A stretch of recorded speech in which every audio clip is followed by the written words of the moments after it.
Maaga pa lang, laman na ng kalye si Agiluz. Bitbitang maliit, marumi, pero pang tawid gutom sa araw-araw, ang basahan.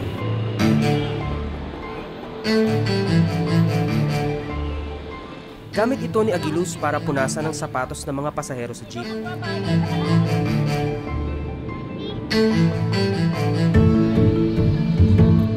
Kapalit ang konting barya para sa kumakalam na sigura. Bakit kailangan mo magpunat? Para po magkapera pangkain. Magkano naiipon mo? Minsan po 20, minsan po 40. Katulad ni Agiluz, si Aling Gloria, sa basahan din binubuhay ang pamilya. 20 taon na siyang nagtitinda nito sa kalsada, kumikita ng 200 piso sa isang araw. Hindi na bubulok yung hanap buhay. Kahit may stock doon ng ilang taon, hindi masisira. Madaling mabili, mabilis ding itapon ng basahan. Pero marami ang dito umaasa ng kanilang kinabukasan.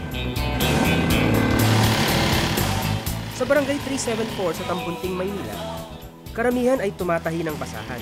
May nagkakamada ng mga retaso at nagpapalaman. Nakakagawa sila ng 1,800 na basahan sa isang araw.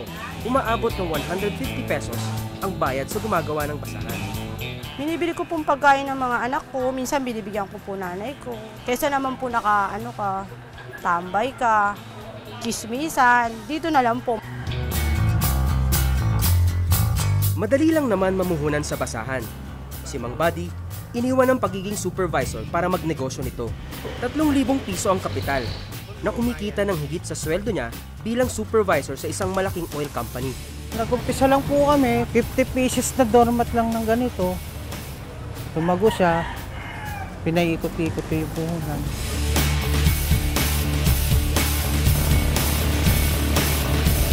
Kung gaano kalaking industriya ang basahan, walang listahan maging ang Department of Trade and Industry. Karamihan kasi, backyard business lang. Wala ring datos ang DTI kung magkano ba ang talagang ipinapasok nitong kita sa ating bansa. Tulad ng ordinaryong negosyo, kailangan din daw ng tamang promo sa pagtitinda ng basahan. Pagsapit ng gabi, sa harap ng North Cemetery, kapansin-pansin ang dalawang babaeng ito. Sexy, maputi, makinis.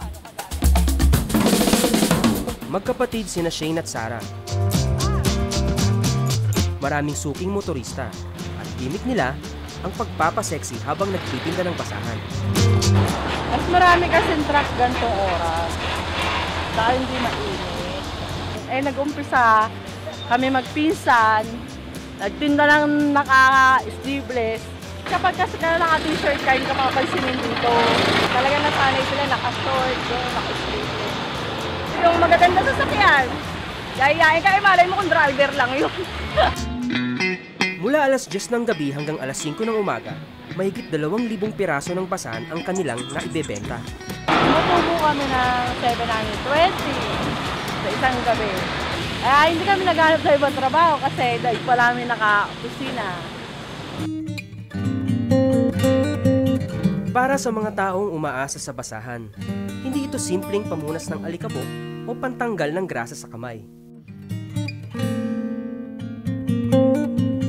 Ang pinagtagpi-tagping tela, ang sagot para maibsan ang hirap sa hamon ng buhay.